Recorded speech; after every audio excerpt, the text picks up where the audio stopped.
అందరికీ నమస్కారం. అంటే గతంలో ఏదైతే ఏపీ అసెంబ్లీ సమావేశాలు జరిగేటప్పుడు ఎలా ఉంది? అంటే ఇప్పుడు వైఎస్ఆర్‌సీపీ, కాంగ్రెస్ ప్రభుత్వం హయాంలో ఉన్నప్పుడు గతంలో వారికొచ్చేసి 151 స్థానాల్లో సీట్లు ఇవ్వడం అయితే జరిగింది ఏపీ ప్రజలు. అప్పట్లో ఈ టీడీపీకి కేవలం 23 స్థానాలకే పరిమితం అవ్వడం ఇప్పుడు ఏం జరిగింది అంటే వైనాట్ 175 అన్న దగ్గర నుంచి కేవలం 11 సీట్లకే పరిమితం అయిపోయిన వైఎస్ జగన్మోహన్ రెడ్డి గారు. ఇప్పుడు మనం అంటే ప్రతిపక్ష హోదా నాకు కల్పించండి అనేలా కూడా ఆయన వ్యాఖ్యలు అయితే చేస్తున్నారు. అంటే గతంలో ఎలా ఉంది, ఇప్పుడు ఎలా ఉంది అనేది ప్రస్తుతం మనతో మాట్లాడడానికి అజ్మత్ బాబు గారు ఉన్నారు. సార్తో కనుక్కొని తెలుసుకుందాం ఒకసారి. సార్ నమస్తే సార్. నమస్తే అండి. సార్ ఏంటి సార్ గతంలో అసెంబ్లీ సమావేశాలు ఎలా ఉండేవి, ఇప్పుడు అసెంబ్లీ సమావేశాలు ఎలా ఉన్నాయి? ఇప్పుడు మన ప్రజాస్వామ్యంలో అసెంబ్లీ అనేది ప్రజా సమస్యలను ప్రతిబింబించే ఒక వేదిక ప్లస్ ప్రజాస్వామ్యానికి వ్యవస్థకు ఒక దేవాలయం లాంటిది. ఎందుకంటే ప్రజల చేత ఎన్నుకోబడ్డ ప్రజాప్రతినిధులు ప్రజా సమస్యలను అసెంబ్లీ వేదికగా ప్రభుత్వానికి విన్నవించుకునే వేదిక. అటువంటి ప్రజాస్వామ్య వేదికని గతంలో వైఎస్ఆర్‌సీపీ అధికారంలో ఉన్నప్పుడు కేవలం దాన్ని జగన్మోహన్ రెడ్డి భజన కోసం, చంద్రబాబు నాయుడు గారిని ప్రతిపక్షాన్ని తిట్టడానికే వాడుకున్నారు తప్పితే ప్రజా సమస్యల గురించి ఏనాడు చర్చించలేదు. కేవలం సాంకేతికంగా అసెంబ్లీ నడపాలి కాబట్టి అసెంబ్లీ నడిపారు తప్పితే అసెంబ్లీని నిర్వహించాలి, అసెంబ్లీని ఏ రకంగా నడపాలి, అసెంబ్లీలో ఏ విధంగా మసలుకోవాలి, అది ఒక చట్టసభ అన్న ఆలోచన వైసీపీ ప్రభుత్వానికి కానీ, జగన్మోహన్ రెడ్డికి కానీ, ఆనాటి మంత్రులకు కానీ లేకుండా పోయింది.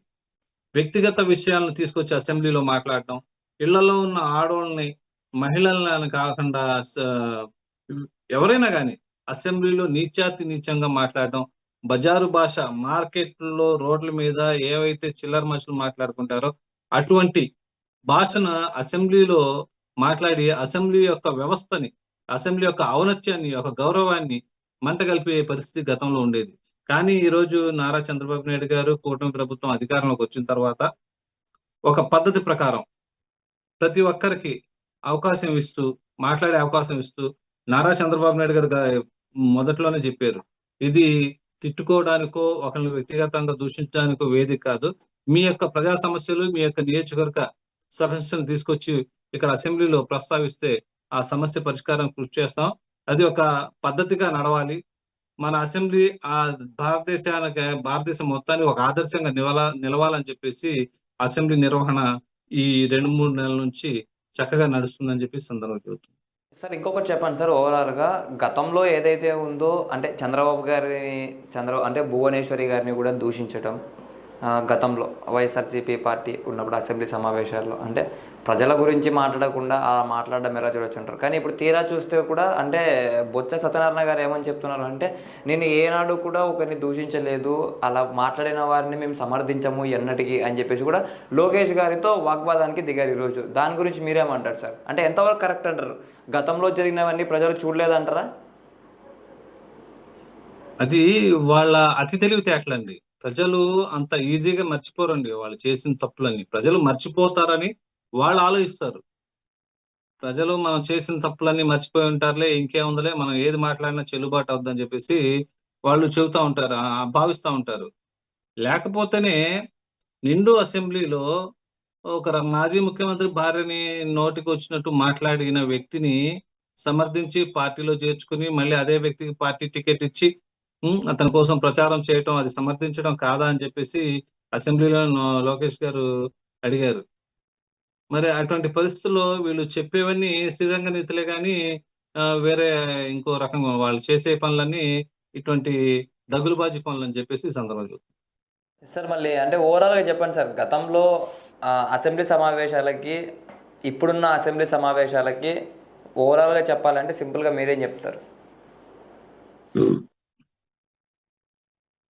గతంలో జగన్మోహన్ రెడ్డి పరిపాలనలో 19 నుంచి 24 వరకు ఒక రాక్షస మూక అసెంబ్లీలో ఉండి ఇష్టారాజ్యంగా ప్రవర్తించి అసలు అది అసెంబ్లీనా లేకపోతే చేపల మార్కెట్ అన్న విధంగా ప్రవర్తించారు. ఎంతసేపు ప్రజా సమస్యల మీద ఆ పార్టీ తాలూకు మంత్రులు కానీ, ఎమ్మెల్యేలు కానీ, సీఎం కానీ ఏమన్నా మాట్లాడారండి? ఎంతసేపు జగన్మోహన్ రెడ్డి భజనే. ఎంతసేపు ఆ భజన తప్పితే ఏమన్నా ప్రతిపక్ష నాయకులు, ప్రతిపక్ష సభ్యులు సభలో ఏదైనా ప్రజా సమస్య ప్రస్తావిస్తే వ్యక్తిగతంగా దూషించడం, వ్యక్తిగతంగా మాట్లాడటం, భౌతికంగా దాడికి దిగటం, సీట్లెక్కి అనిల్ కుమార్ అయితే అసలు సీట్లెక్కి ఆ జిప్పు తీసి సినిమా డైలాగులు, తొడలు కొట్టడాలు, అది అసెంబ్లీనా ఇంకేమన్నా అని చెప్పేసి ప్రజలు ఆ ఆ గతంలో అసెంబ్లీ సమావేశాలు అధికార ప్రతిపక్ష సభ్యుల మధ్య జరిగే వాగ్వివాదాలు గాని, కౌంటర్లు గాని చాలా ఆసక్తిగా వినేవాళ్ళు, చూసేవాళ్ళు. ఎవరేం మాట్లాడుతున్నారో, ఎవరి పద్ధతి ఎలా గమనించేవాళ్ళు. జగన్మోహన్ రెడ్డి అధికారంలోకి వచ్చిన తర్వాత అసెంబ్లీ సమావేశాలు చూడాలన్నా గాని ఒక వెగటు పుట్టింది ప్రజలకి. అంత దుర్మార్గంగా వ్యవహరించారు. అడవుల్లో జంతువులు సభ్య సమాజంలోకి వస్తే ఏ రకంగా ప్రవర్తిస్తే ప్రజల మీద పడి, అదే విధంగా ఈ రౌడీ షీటర్లకి, పిక్ పాకెట్ గాళ్ళకి అసెంబ్లీ టికెట్లు ఇచ్చి అసెంబ్లీలోకి తీసుకొస్తే, క్రికెట్ బెట్టింగ్ గాళ్ళకి అసెంబ్లీలోకి తీసుకొస్తే, వాళ్ళు అసెంబ్లీని భ్రష్టు పట్టించారు అక్కడ. ఒక ప్రజాస్వామ్య యొక్క దేవాలయాన్ని, ప్రజా సమస్యలు ప్రతిబింబించే ఒక చట్ట సభని దాని యొక్క ప్రతిష్టను దిగజార్చారు గత 5 ఏళ్ల కాలంలో కూడాను. Okay sir. Thank you so much sir. 0 నాకు.